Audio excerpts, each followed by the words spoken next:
You know, the phrase Left 4 Dead with swords is certainly making the rounds about this game, if you ignore the very real fact that Left 4 Dead 2 had swords in it. While it's not an entirely inappropriate comparison to make, it does cheapen what this title has to offer more than just a bit. If the fact I'm looking at a pay-to-play, not really an MMO, but screw it close enough, doesn't tell you I'm barrel scraping for Halloween episodes here, then I'm certain next year will make that even more obvious, but hey, at least it's new. So, let's get to that game that everyone is calling Fantasy Left 4 Dead with rat people. This is the MMO Grinder, and it's time to look at Warhammer The End Times Vermintide.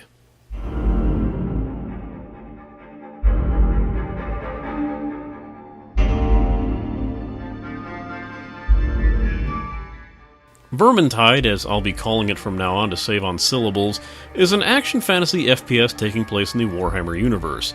Considering my knowledge about the Warhammer universe basically consists of a Games Workshop store near me closed down a while back, and knowing not to post blood for the blood on Twitter, I'm not personally going to be gushing over all these elements presented. But because I'm the host and my co-writer Dresker is a Warhammer mega fan, this video will be inundated with terms and phrases that won't make a lick of sense to me. I'll be lucky if I don't shit up the pronunciation of words like Akshi and Ubersreik. Warhammer pedants, get out your notepads. This comment section should make Elder Scrolls Online responses look tame.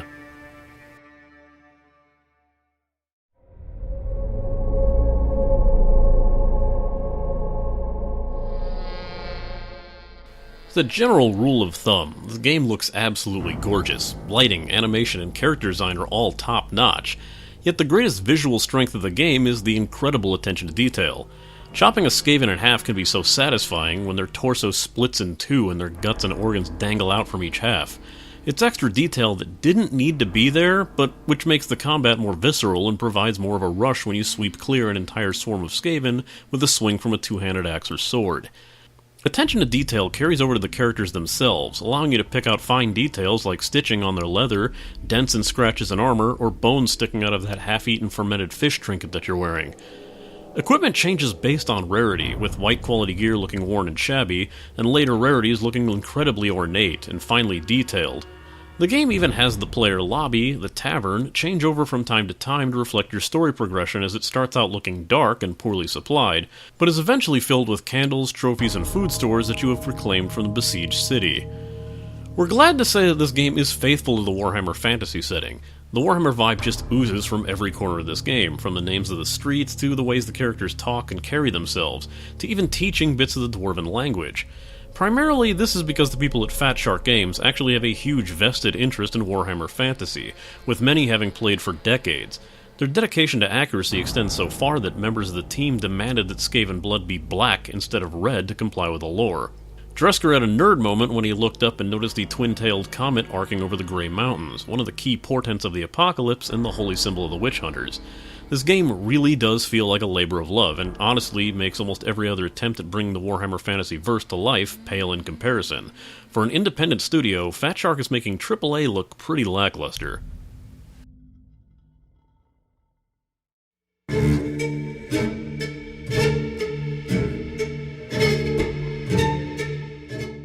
First and foremost, we should mention that the game's score was composed by none other than Jesper Kyd. While exciting to some, others might be wondering who the man is and why this should matter. Jesper Kyd is perhaps most famous for his musical work on the Hitman and Assassin's Creed series. While his credits extend to film and television work, his specialty and love has always been game composing, which he's done for 25 years. When it comes to Vermintide, it seems Kyd is using a style similar to that of the Hitman games, though he employs more percussion and electronica with only very small bits of vocal work. It should be noted that, for the Skaven, a common musical theme of short, sharp notes, played in a rather uncomfortable scratching way, helps heighten the sense of just how wrong the vile ratmen are. As good as the soundtrack can be, it sadly can be lost in the mad shuffle of combat. The reason combat can drown out everything else is that the sound work is frankly incredible. There are a few stumbles here and there, with some of the firearms sounding like they're firing marshmallows, but the overall design is excellent. Thanks to the sound design, some set pieces have an incredible atmosphere. For example, when you reach the Horn of Magnus and sound it for the first time to alert the town that the Skaven are coming, the thunderous bass of the horn makes the scene much more epic.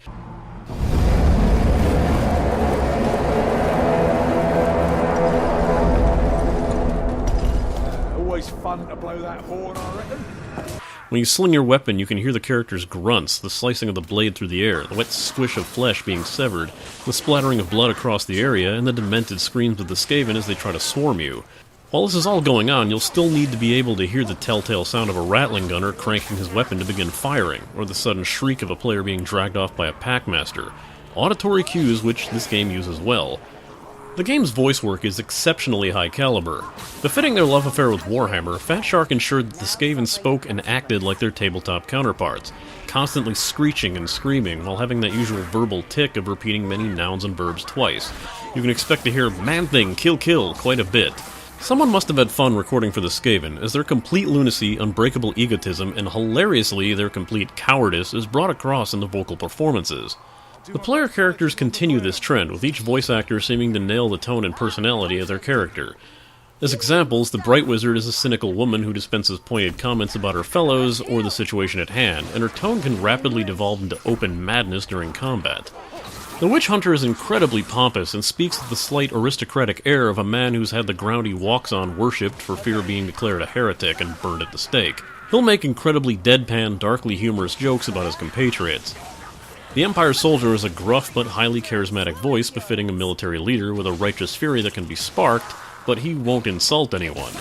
The Elven Waywatcher is arrogant yet surprisingly naive, insults everyone, and finds the city much nicer now that most of the population has been slaughtered and eaten. The Dwarven Ranger is incredibly jolly, often breaking out into songs of great battles fought and enemies slain, and can get into verbal pissing contests with the elf. Have you travelled far, Elf? I have walked kingdoms that you have no name for, through realms of dream and nightmare. She means yes, I think. Each one of them is a personal favorite of someone within Grindstone, so you can expect to find a class that'll suit your own taste within. It's interesting to note that the voice work seems to change the further along in the siege you progress, with characters starting to show more begrudging respect for their comrades in arms. If this was intentional, it's certainly worth merit, so kudos, Fat Shark.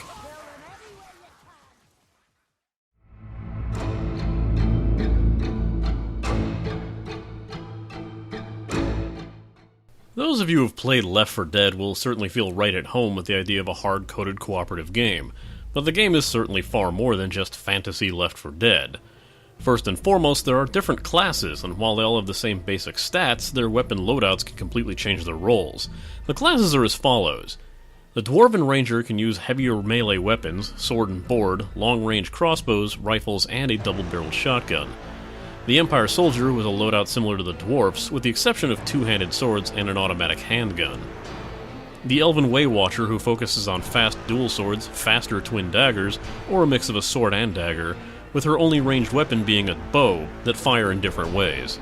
The Witch Hunter, whose arsenal is generally precision-oriented, including rapier, pistol, and crossbow, but has some messier options like the battle axe. The Bright Wizard is a fire wizard who is the most potentially powerful character, but has an overheat mechanic that will cause explosive death if she casts too much magic. She can also vent this excess heat at the cost of a little health. Gear is earned randomly upon completing levels through a dice roll mechanic. This dice roll happens at the end of each mission. You'll be granted 7 dice to roll at once, and the outcome of that roll will determine which gear you're granted from the loot table at the side of the screen. The higher the roll, the better the quality, but each gear piece listed on the side may not be for the class you're currently playing. Though the system is random, loot for the class that you're currently playing is more likely to show up on the loot table. This helps alleviate one of Grindstone's biggest complaints with the game, but if you aren't a fan of random chance progression, you may want to look elsewhere. You can improve your chances of getting better loot by increasing the difficulty, which shifts the loot table to allow more greens, blues, oranges, and sometimes reds, though those seem to be purely hats. Picking up loot tomes, which can take up your healing slot, and grimoires, which will take up your potion slot, can also improve your loot chances by granting you special dice to roll at the level's end. The tomes are always effective, granting you dice with 4 of 6 chances to trigger, and will always come in sets of 3 for each story mission. The grimoires, however, will grant you a 100% loot roll success, but will also cut your health by 25% for each one that you hold as you play the level. Tomes can be dropped or picked back up by swapping them with health packs or retrieving dropped tomes by downed allies, while grimoires are lost permanently on death and cannot be temporarily set down. Once you drop it, it's gone, though you'll immediately get your missing health back if you drop it by using it while it's selected. Other bonus dice can be randomly found throughout the levels, but they appear at random and only offer a 50% success rate. Tomes and grimoires can be very well hidden, so keep your eyes peeled for suspicious-looking platforms or places to jump to. Loot you don't want can be used for various purposes. At the Forge, you can fuse items together, upgrade to higher item tier to unlock special traits, or salvage items that you don't want to get upgrade materials. Fusing requires 5 items of the same rarity, so basically match the colors and you're good to go. However, the Forge has set chances to make certain items depending on what you put into it. Each slot at the Forge represents 20%. If you want a specific item, put in 5 of the exact same item into the Forge and you'll be guaranteed to get a higher tier version of that item. If you start mixing and matching, you'll have a set chances to get whatever item you put in. So say you put in 3 dwarven rifles, a witch hunter rapier, and an elven bow, then you'll have a 60% chance to get a better rifle, and 20% on the rapier and the bow. If you put in 3 dwarven rifles and 2 dwarven axes, you'll have a 60 and 40% chance to get either item respectively. The Skaven are complete cowards who only attack when they have an overwhelming advantage, and think losing millions of their own in a single battle means that they barely lost anyone. They display extreme arrogance and complete xenophobia towards all other races, have a rather alarmingly advanced grasp of technology, and currently control an underground empire that spans the entire globe with major cities and fortresses beneath every surface city. The Skaven are virtually endless, and during the apocalypse of the old world, you'll be tasked with surviving the siege of a single clan, while the rest of the world will drown in rats and chaos. The Skaven slaves are easily identified by sloppy bandage work, missing and torn fur, and scavenged weapons. The standard Skaven clan rats of Clan Fester wear bits of clothing but still have poorly made and mass-produced weaponry that only really pose a threat in large numbers.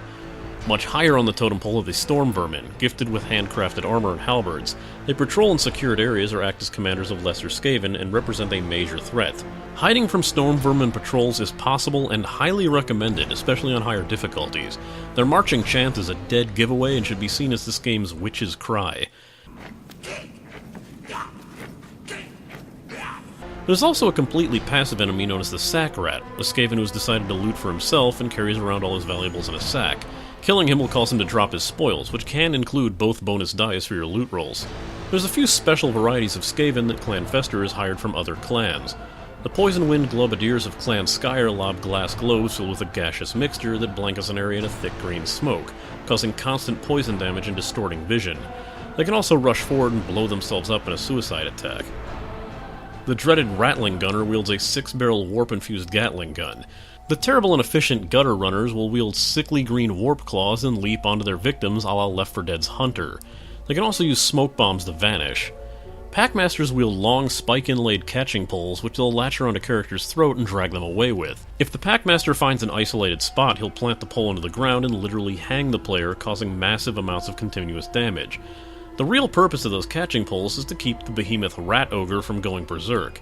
With its incredible tolerance for pain, minimal brain function, and desperate need to kill, the Rat Ogre is a huge threat and announced with a loud roar when it spawns. Basically, this game's tank. With that out of the way, let's delve into the real meat of the game. The surprising focus on story and the intricately designed maps. This will perhaps be the single most defining feature of this game that sets it apart from the others, and honestly it works rather well, telling a very compact 3-part story revolving entirely around the siege of Ubersreik. At the outset, you'll be restricted to a single mission, the Horn of Magnus, which acts as the game's prologue, setting up the scenario and giving you the first taste of what the Skaven are about to unleash. During this mission, you're charged with sounding the titular horn by making your way on foot through city streets, back alleys, and bloodied barracks before scaling rooftops, and finally making your way onto the tower itself. Along the way, you'll be assaulted from every corner by vile ratmen and need to work together to blow open one of the city's inner gates and allow access towards the tower, and eventually sound the Great Horn itself, which will alert the entire town. Once the horn is blown, you'll need to hunker down and prepare for the counterattack by the Skaven horde, who'd slaughtered the guards stationed at the tower. From here, Act 1 Entrenchment begins, wherein missions primarily focus on gathering resources, opening causeways, and setting up defenses. The main missions of Act 1 are Supply and Demand, a relatively straightforward mission where your objective is to raid the central market for sacks of food and ensure that you won't all starve to death before the siege ends. There's also Wizard's Tower, wherein you must find the Grey Wizard that helped conceal the Red Moon Inn before the siege and task him with reinforcing the inn's protective wards.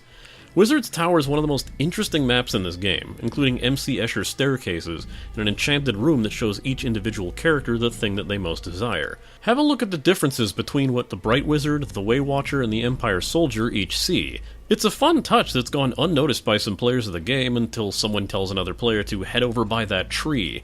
The baffled and bickering exchanges on some streams have been rather amusing. Side missions of Act 1 include Smuggler's Run, which will task you to open floodgates through the Ubersreik sewers for safe passage, and Black Powder, which requires you gather, well, black powder barrels to meet the Resistance's supply needs. Act 2 Resistance centers on various acts of sabotage against the Vile Ratmen, in the hopes of crippling their offensive against the city. Side quests include a rather challenging one known as Wheat and Chaff, which will task you with finding more food, however this time traveling to a farm just outside the city. The other side quest is known as Man the Ramparts, or as the community likes to call it, Ram the Manparts, and tasks you with climbing the outer city walls to destroy a Skaven screaming bell. The two main missions unlocked during this act are Garden of Moor and Engines of War. In Engines of War you must find and destroy whatever Skaven are in the building in the forest east of the city, while traversing winding pathways and swamps and a cave to locate the Skaven camp and demolish their hellish machines. In Gardens of Moor, you're tasked with investigating and sabotaging the plague production facilities that the Skaven has set up in the outlying cemetery, battling into the heart of the gardens and destroying the massive cauldron wherein the Skaven are brewing their vile plague. Even though this is taking you through various cemeteries and tombs, you won't be facing off against any undead. Oh, cool, I'm literally walking over my own grave. Act 3, Retaliation, focuses on striking back against the vile vermin hordes and taking fight directly to the enemy. Two new side quests open, with the first being Well Watch, tasking you with stopping a Skaven plot, attempting to poison a few of the remaining water supplies, and Waterfront, which will have you disembark from a boat to destroy two newly erected Skaven fortifications within a pair of warehouses down at the docks. Here, though, is a bit of a change-up, as there's only a single new main mission unlocked, the enemy below. In this mission, you have found one of the main Skaven incursion methods, and tasked with pushing your way down the sewers before fighting your way into the nest itself. Once inside, the Skaven tunnels that you'll need to work your way through have various twists and turns, weathering ambush after ambush until you become an altar to the Great Horned Rat, which, as an act of defiance, you decide to blow up. Accomplishing this has an unexpected side effect when the monument explodes in an unearthly scream, radiates throughout the entire Skaven nest, and the Skaven swarm in absolutely massive numbers while the ground shakes and the tunnels collapse. Immediately following this mission, you're told Tavern Keeper Franz Lohner has just received word from the Resistance scouts that they have spotted the Skaven leader, a powerful Grey Seer. This unlocks the final mission of the game, the White Rat, and will be the final battle to help lift the siege of Ubersreik. This mission will immediately start you on edge, as the cutscene shows the Grey Seer standing before a charging Screaming Bell, and a helpful table that seems more like a warning sign will offer you medkits and bombs before entering the den. Once you enter, you'll be taunted by the Grey Seer, proclaiming that the Great Horned Rat has signaled the time of the Skaven uprising, and soon every city across the world will be experiencing what Ubersreik has been subjected to.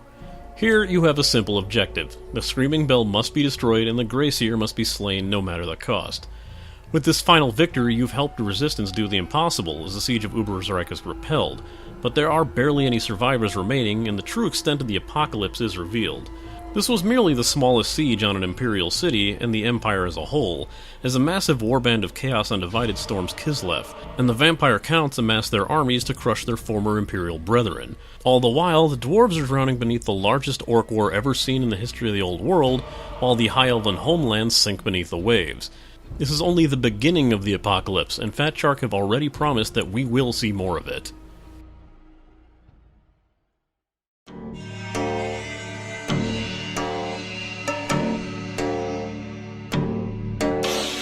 Like other titles similar to this, the community will make or break this game for you. The bot AI can be a bit pants on head, to put it nicely, so other players can be a great benefit. We say can be because some of the community is just terrible, complete with obnoxious behavior and a complete lack of situational awareness. You'll see people engaging every enemy they come across, which is especially annoying on the harder difficulties if you're trying not to become close friends with the storm vermin patrols, or they'll just stay outside of the escape zone while farming kills. But like, whose line is it anyway? The points don't matter, and you won't impress your team by wasting their time. If you do join someone else's game, and they're on one of the main story missions, it can be nice to ask if they plan to go for tomes and grimoires, or just trying to finish the level. A little too often you'll see random people join and completely blow off their teammates to rush ahead, leaving valuable loot opportunities behind, and often just try to show off how skilled they are. If it works, fantastic, you're the big damn hero. If it doesn't, you'll look like the biggest idiot of all time. It's a chump move either way. Bring your friends along and you'll likely have a very enjoyable time. A game in the vein of Left 4 Dead may as well have plate steel letters spelling co-op bolted to the screen at all times, and fortunately there is a very easy drop-in, drop-out connection system, allowing you to find people and join them at any point in their adventures. Work as a team, bring friends, and if you can't find any, you can easily join in someone else's match.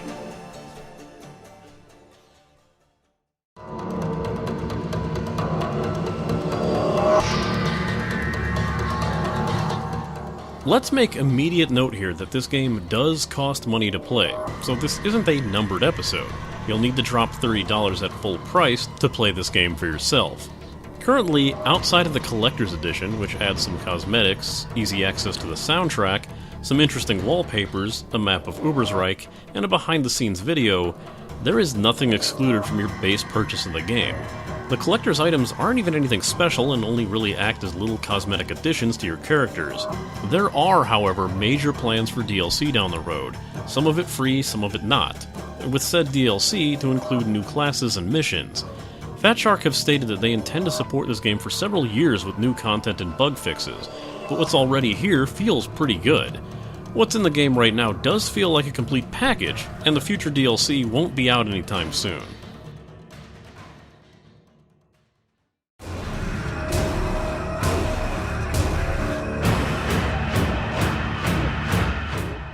Are we looking at the official start of a genre here?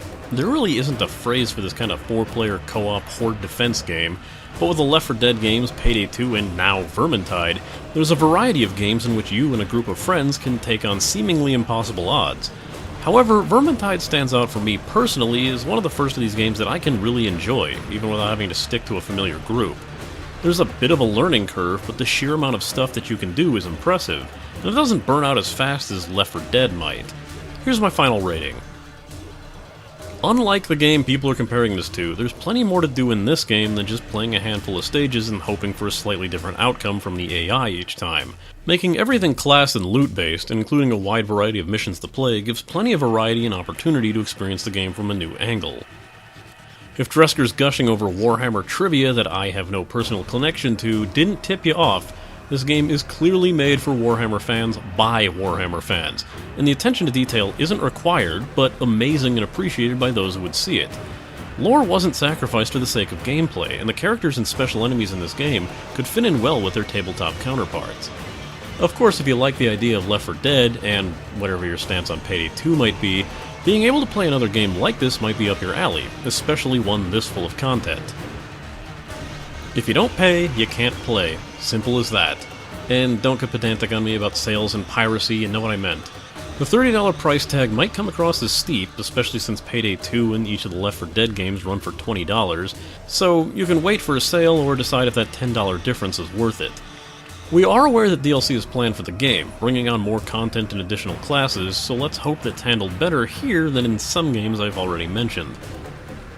There are few things more frustrating than surviving a hellish rat-infested nightmare only to get completely screwed over by a handful of cubes. I've said it before and I'll say it again. Dice hate me, and the fact that I've finished every campaign on normal mode without ever finding anything better than a white-quality sword for my main is painfully frustrating.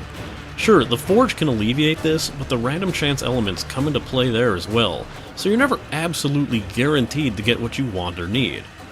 My PC isn't top tier or anything, but it's certainly capable. In fact, most of Grindstone had little trouble running this game, but it is definitely a taxing endeavor for lower-end processors and GPUs. If you're not at least keeping up with the market, you might have to pass on hardware issues alone, so keep an eye on those recommended specs before dropping any cash on this. Okay, this might sound like a stupid pass point, but pass points don't mean that they're negatives, it's just something to be wary of. Let's say that you are coming into this game from Left 4 Dead or Payday 2. Did you enjoy the simplicity of all characters being functionally equivalent? It doesn't work that way in Vermintide. Those who enjoy playing as the elf are going to be getting into shouting matches with any other player who wants to play the elf. With the possible exception of the Dwarf and Empire Soldier, no two classes play in a similar manner, so if you weren't able to net your fave, you're SOL. It's a point of contention that doesn't really exist in those other games beyond cosmetic preference. Just something to keep in mind. Next time I'm gonna be stretching the definition of MMO kinda thin again by looking at a game that's getting a lot of attention, but, well, you'll see when you see it.